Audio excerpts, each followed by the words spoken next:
Hello everyone, welcome to my YouTube channel. आज हम class 10 के फर्स्ट फ्लाइट बुक से एक पोएम पढ़ने जा रहे हैं जिस पोएम का नाम है अमेंडा। ये एक बहुत ही प्यारा सा पोएम है। आप लोगों को ये पोएम का एक्सप्लेनेशन समझ के अच्छा लगेगा। चलिए बिना किसी देरी के ये पोएम शुरू करते हैं। पोएम को शुरू करने से पहले ये ब्लू बॉक्स वाला सेक्शन पढ़ लेते हैं। Every child feels that she और he is controlled and instructed not to one thing और another. You too may feel that your freedom is curtailed। हर एक बच्चे को ये फील होता है ना कि उसे कंट्रोल किया जा रहा है या फिर उसको इंस्ट्रक्शन दिया जा रहा है, ये मत करो वो मत करो। आप लोगों के साथ भी ऐसा होता होगा। आप लोगों को भी ऐसा लगता होगा कि आपका जो फ्रीडम है ना उसको कर्टेल्ड कर दिया गया है, यानी कि रिड्यूस कर दिया गया है, या फिर हम बोल सकते हैं कि आपके फ्रीडम में लिमिटेशंस लगा दी गई है। Write down some of the thing you want to do but your parents और elders do not allow you to. आप लोगों के साथ भी ऐसा होता होगा। कुछ चीजें आप करना चाहते होंगे लेकिन आपके जो पेरेंट्स है, आपके जो एल्डर्स है, जो बड़े लोग हैं, आप लोगों को वो करने से रोकते होंगे, मना करते होंगे। तो आप लोगों के साथ भी अगर ऐसा होता है तो कमेंट बॉक्स में मुझे कमेंट करके जरूर बताएं आप लोगों को किन किन चीजों को करने से रोक टोक किया जाता है। To read the poem aloud, form pairs, each reading alternate stanzas, you are in for a surprise. तो ये पोएम जोर से रीडिंग करना है और पेयर्स में करना है। इस तरह से करना है कि पहला स्टैंजा एक अलग बच्चा पढ़ रहा हो, फिर दूसरा स्टैंजा एक अलग बच्चा पढ़ रहा हो। तो आप लोगों को ये जान के सरप्राइज हो जाएगा कि आप लोगों को क्या जानने को मिला। पोएम स्टार्ट करने से पहले मैं ये बता दूं, ये जो पोएम है एक छोटी सी बच्ची के बारे में, जिसके पेरेंट्स, प्रोबेबली उसकी मम्मी, उसे हमेशा डांट रही होती है, रोक टोक कर रही होती है, ऐसा मत करो वैसा मत करो, ये कर लिया तुमने वो कर लिया, इटीसी इटीसी। तो चलिए पोएम स्टार्ट करते हैं पहले स्टैंजा से। Don't bite your nails Amanda, don't hunch your shoulders Amanda, stop that slouching and sit up straight Amanda. तो पहला स्टैंजा में अमेंडा की मम्मी उसे ये बता रही है कि अमेंडा अपने नाखून मत चबाओ, अपने नाखून मत खाओ। Don't hunch your shoulders Amanda, अपने शोल्डर्स को बेंड मत करो, ऐसे झुकाओ मत अमेंडा। फिर उसकी मम्मी इंस्ट्रक्शन दे रही होती, बोल रही होती, stop that slouching and sit up straight Amanda. Amanda को ये बता रही है कि तुम ऐसे बेंड होके ऐसे लेजी पोजीशन में क्यों बैठी हो, स्ट्रेट बैठो अमेंडा। इस पहले स्टैंडर्ड से हमें ये पता चलता है कि कई बार पेरेंट्स जो होते हैं, सभी के पेरेंट्स तो नहीं, किसी किसी के पेरेंट्स बच्चों को अपने तरीके से हर एक चीज पे कंट्रोल करने की कोशिश करते हैं, इवन छोटा सा मैटर क्यों ना हो। कंट्रोल करना is good but excess of everything is bad, है ना। बहुत ज्यादा अगर पेरेंट बच्चों को कंट्रोल करने की कोशिश करेंगे छोटे छोटे बातों में भी, तो बच्चों को ऑब्वियसली इरिटेशन होगा। बात है सेकंड स्टैंजा पे। ये जो सेकंड स्टैंजा है ना, ये ब्रैकेट दिया गया है। क्यों दिया है मैं आपको बताता हूँ। There is a languid emerald sea where the sole inhabitant is me, a mermaid drifting blissfully. Languid का मतलब होता है रिलैक्स्ड, एमरल्ड का मतलब होता है bright green colour. Second stanza में हमें ये पता चल रहा है कि जब अमेंडा की मम्मी उसे डांट रही होती है, अमेंडा अपने इमेजिनेशन में खो जाती है। वो इमेजिन कर रही होती है एक रिलैक्स्ड एमरल्ड सी, ब्राइट ग्रीन कलर का सी इमेजिन कर रही है। और वहां पर जो सोल इनहेबिटेंट मतलब ओनली इंसान कौन है, अमेंडा ही है।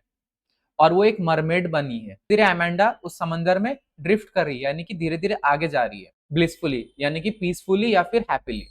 इससे हमें ये पता चल रहा है कि अमेंडा इमेजिन कर रही खुद को एज ए मरमेड, वो खुद को एक जलपरी के रूप पे इमेजिन कर रही है, ठीक है। और वो एक हरे समंदर पे मस्त अकेले है और अपना फ्रीडम एंजॉय कर रही है, ना उसे वहां पर कोई रोकने वाला है ना कुछ टोकने वाला है। तो पहला स्टैंजा और दूसरा स्टैंजा के कंपैरिजन में हमें ये पता चल रहा है कि पहला स्टैंजा अमेंडा का रियल लाइफ के बारे में बता रहा था और सेकंड स्टैंजा अमेंडा का इमेजिनेशन वाला वर्ल्ड के बारे में बता रहा है, ठीक है, जहां पर कोई भी नहीं है, वो अकेली एज ए मरमेड फ्लो कर रही है हैप्पीली और पीसफुली। आइए समझते हैं थर्ड स्टैंजा को। Finish your homework Amanda, did you tidy your room Amanda, I thought I told you to clean your shoes Amanda. अब थर्ड स्टैंजा में अमेंडा की मम्मी उसको वापस से बोल रही है, क्या अमेंडा तुमने अपना होमवर्क खत्म किया, क्या अमेंडा तुमने अपना रूम को टाइडी किया, ऑर्गेनाइज किया, साफ सफाई किया। फिर उसकी मम्मी बोलती है, लगता है मैंने तुम्हें कहा था अपने जूते साफ कर लो अमेंडा। अब थर्ड स्टैंजा में ना अमेंडा को बार बार एक तरह से डांटा जा रहा है। इस बार क्यों डांटा जा रहा है, उसके रेस्पॉन्सिबिलिटीज को लेके। और इसकी मम्मी का जो टोन है यहाँ पर कमांडिंग है, एक तरह से अमेंडा की मम्मी अमेंडा को कमांड दे रही है, जो कि बहुत ज्यादा इरिटेटिंग है अमेंडा के लिए। Stanza 4। I am an orphan roaming the street, I patterns of dust with my hot bare feet, the silence is golden, the freedom is sweet. अब फोर्थ स्टैंजा में अमेंडा वापस से इमेजिनेशन में खो जाती है। वो क्या इमेजिन कर रही होती है, वो इस बार ये इमेजिन कर रही होती है कि वो एक ऑर्फन है, ऑर्फन यानी कि चाइल्ड विदाउट पेरेंट्स, एक अनाथ बच्ची है जो कि सड़क पे घूम रही है। I pattern soft dust with my hushed bare feet. Amanda जब नंगे पांव चल रही है उसके वजह से जमीन पे सॉफ्ट डस्ट पे कुछ कुछ पैटर्न बनते जा रहा है। और फिर एमेंडा ये बता रही होती ये जो साइलेंस है ना बहुत ज्यादा गोल्डन है और ये जो फ्रीडम है बहुत ज्यादा स्वीट है। तो इससे हमें ये पता चल रहा है कि एमेंडा अगर अनाथ होती और वो नंगे पांव सड़क पे चल रही होती तो वो ज्यादा उसके लिए बेटर होता, क्योंकि उस टाइम वो फ्रीडम और साइलेंस को एंजॉय कर रही होती और उसको कोई डांटने के लिए नहीं है इमेजिनेशन वर्ल्ड में। तो एमेंडा को घर का जो क्रिटिसिज्म है उससे बेटर उसका इमेजिनेटिव वर्ल्ड लग रहा है जहां पर उसको डांटने के लिए कोई भी नहीं है। Fifth stanza, don't eat that chocolate Amanda, remember your acne Amanda, will you please look at me when I am speaking to you Amanda. और फिफ्थ स्टैंजा में वापस से एमेंडा की मम्मी उसे वार्निंग दे रही होती कि चॉकलेट मत खाना एमेंडा, और उसे याद दिला रही होती कि चॉकलेट खाने से तुम्हें एक्नी होता है। और फिर उसकी मम्मी एमेंडा को ये बोल रही होती मैं तुम्हें डांट रही हूँ तुम कहाँ इधर उधर देख रही हो, मैं तुम्हें डांट रही हूँ ना, मेरे तरफ देखो। Six paragraph, I am Rapunzel, I have not a care, life in a tower is tranquil and rare, I will certainly never let down my bright hair. अब सिक्स स्टैंजा में एमेंडा खुद को रैपुंजल इमेजिन कर रही है। रैपुंजल आप लोगों को तो पता होगा, अगर नहीं पता तो मैं बता दूं। रैपुंजल एक फेरी टेल की कैरेक्टर है। तो उस कहानी में क्या होता है, रैपुंजल को एक बहुत ही बड़ा टावर पे बंद कर दिया जाता है जहां पर स्टेयर्स और डोर नहीं होते, बस एक विंडो होता है। तो एमेंडा अपना लाइफ को रैपुंजल की तरह इमेजिन कर रही है, वो टावर में बंद है लेकिन फिर भी अपना इंडिपेंडेंस एंजॉय कर रही है, कोई उसको रोकने टोकने वाला नहीं है, कोई कुछ बोलने वाला नहीं है। एमेंडा इमेजिन कर रही होती है कि अगर वो टावर में रहती तो उसका लाइफ कितना ट्रैंक्विल होता, ट्रैंक्विल यानी कि पीसफुल और काम।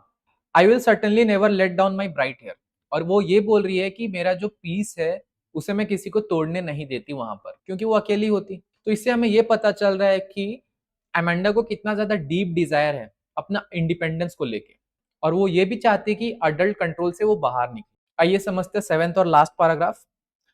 Stop that sulking at once, Amanda. You are always so moody, Amanda. Anyone would think that I nagged at you, Amanda. अब जो स्पीकर है यानी कि एमेंडा की मम्मी एमेंडा को ये बता रही है ना कि तुम सल क्यों कर रही हो एमेंडा, मतलब तुम बैड मूड में बैड टेम्पर में क्यों हो एमेंडा, तुम हमेशा मूडी होती हो, मूड बनाए रहती हो, कभी एक मूड में होती हो तो दूसरा पल दूसरे मूड में हो जाती हो, ऐसे क्यों करती हो अमेंडा। कोई भी अगर तुम्हें ऐसे देखेगा तो वो क्या सोचेगा कि मैंने तुम्हें डांटा है। अमेंडा की जो मम्मी है उन्हें खुद रियलाइजेशन नहीं है कि कॉन्स्टेंटली अमेंडा को नैग करने की वजह से, कॉन्स्टेंटली अमेंडा को डांटने की वजह से उसका मूड खराब हो रहा है। इससे हमें ये पता चल रहा है कि बड़ों को कभी कभी समझ में नहीं आता वो जो भी हमें बोलते हैं उनकी वर्ड्स का हमारे इमोशन के ऊपर क्या असर होता है। तो इस पोएम से हमें अडल्ट के एक्सपेक्टेशंस और बच्चों के इमोशंस के गैप के बारे में पता चलता है। और इस पोएम के पोएट है रोबिन क्लेन। इस पोएम में पोएट हमें ये बताना चाह रहे हैं कि बच्चों को स्पेस, फ्रीडम और इमोशनल सपोर्ट देना कितना ज्यादा जरूरी है। बच्चों को हद से ज्यादा कंट्रोल करने की कोशिश नहीं करनी चाहिए, क्योंकि excess of everything is bad. Okay, हमें मौका देना चाहिए बच्चों को वो खुद को एक्सप्रेस कर सके। तो आई होप ये पोएम आपको अच्छे तरीके से समझ में आया हो, पोएम अच्छा लगा हो, एक्सप्लेनेशन अच्छा लगा हो तो प्लीज वीडियो को लाइक कर देना, चैनल पे नए हो तो सब्सक्राइब कर देना और अपने दोस्तों के साथ शेयर करना ना भूलना। तो जल्दी मिलते हैं एक नए वीडियो के साथ, तब तक के लिए good bye and take care.